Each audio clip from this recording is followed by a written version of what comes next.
Well, folks, we have our first details on The Witcher 3 for Switch. Now, this is a game I'm personally excited for.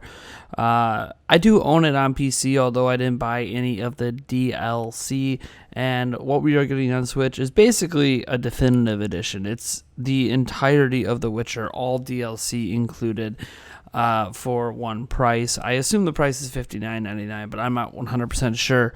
What I am sure of, however, is that The Witcher, the official Twitter account, did answer a couple questions today from fans, or really a couple questions over the past couple days, really, from fans on the game being on Switch. And, well, we found out some interesting things, in particular to the size of the game in terms of the file size and, well, resolution, which I think is something a lot of people care about. So, first up, the game is going to be running at 540p in handheld and 720p while docked.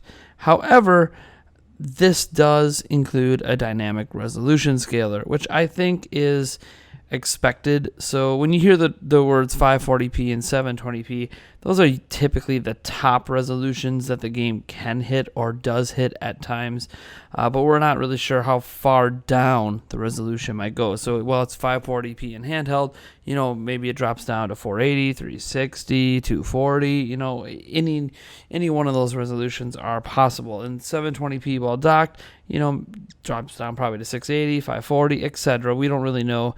We were not going to know until we at least have a demo that can be measured to get a taste for what the resolution is going to be like. Now, it's natural to assume the game's going to run at 30 FPS. I don't think that was ever a debate. This game was never going to run at 60 on Switch.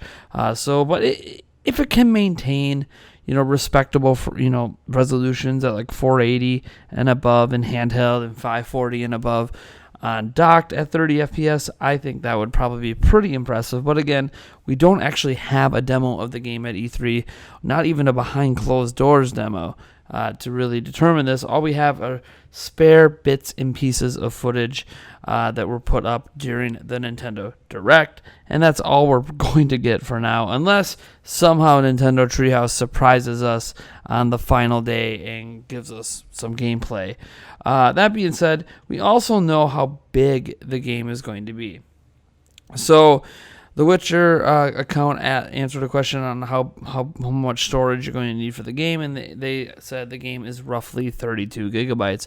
What's also been confirmed out there is that they will be using the 32 gigabyte size game cartridge, which doesn't actually contain 32 gigs because it's flash memory, so a couple gigs or so are reserved just for cache. So yeah, the game's going to be big, and it's still probably going to require a 2 to 3 gig download when you buy the physical version, but it is nice to know that it is using the 32 gigabyte carts, and there's not very many games out there that actually use it. In fact, this might be the first Western game to actually use the 32 gigabyte carts. So yeah, that's good news, though, for physical owners of the game, that you're not really having this 9, 12, 20 gigabyte download to go with an 8 gigabyte cart, which, when you hear 32 gigs, that's probably the first thought crossing people's minds. Man, when I buy the physical, I'm going to need to have like 25 gigs, downloaded. So that's not the case. But still, these are good details, to be honest. A lot of us have been wondering, I guess, I don't know how many of you guys, but I've been wondering at least, how the hell The Witcher can even run on Switch. We know Digital Foundry did their own analysis because they have like a really super low-end PC they have that's close to the Switch's specs, and they had a hard time running Witcher on the lowest of possible settings. But again, the game wasn't optimized for that specific hardware, so obviously things could be better. And with the Switch's hardware being pretty specific, obviously it's easier to optimize for what the Switch does versus, PCs that have a wide range of hardware. So it'll be interesting to see what the game fully looks like. Obviously, I expect it to be blurry, no anti-aliasing. I expect there to be really low draw distances, cutbacks on textures in some cases. And you can already see some of that in the snippets of footage we do have of the game. So it's not like that should be a big shocker to anyone. What's going to matter to me is the frame rate. If the game can somehow manage to stay at a consistent 30 FPS, that to me is impressive. And that is where you start to probably get people playing this game and being impressed by it. Because while The Witcher 3 is obviously known to be a looker, its gameplay and its story are two of the biggest things. And the story is going to be intact no matter what. So then you have the gameplay. And as long as the gameplay is there, even if the game is no longer the looker it once was, that's going to be a pretty acceptable thing on Switch. So again, and remember, another important thing is that a lot of people are going to be playing The Witcher 3 on Switch on the go, where they're not necessarily paying as close of attention to every minute fine detail they see on their screen. But whatever, it's kind of neat to see this game come to Switch. It's kind of one of the biggest testaments so far to the ability to be on Switch, because the only other game like this from third parties on Switch, this giant, open, realistic world, is Skyrim, and Skyrim is from 2011. So when you see things like The Witcher 3 able to run on Switch, you guys remember when I told you that it's technologically possible for any video game to run on Switch? Yeah, I was right. It's technologically possible for any video game to run on Switch.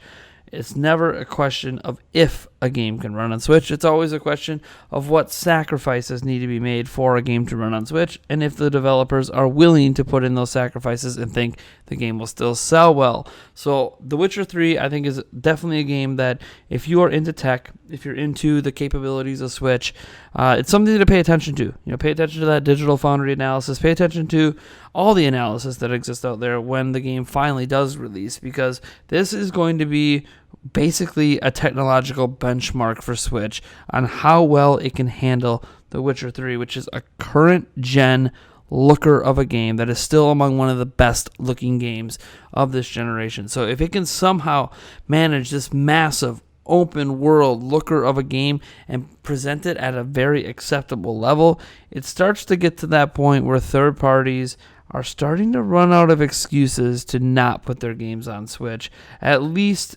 based on current gen technology. Obviously, when we're talking PlayStation 5 and Xbox, Scarlet, that's a whole new ballpark to even worry about. But for now, at least, if The Witcher 3 can pull this off and pull off an acceptable experience, CD Projekt Red could be making the rest of the AAA industry kind of look a bit silly. Anyways, you guys let me know what you think about this news down in the comments below. If you love it, if you like this video, you like my content, be sure to subscribe for more of it. Drop a like on the video, share it with your friends, and enter our Nintendo Switch Super Smash Bros. Ultimate Bundle giveaway through the Gleam.io link down in the description. Whew. Let's get back to that E3 coverage, shall we? Thanks for tuning in.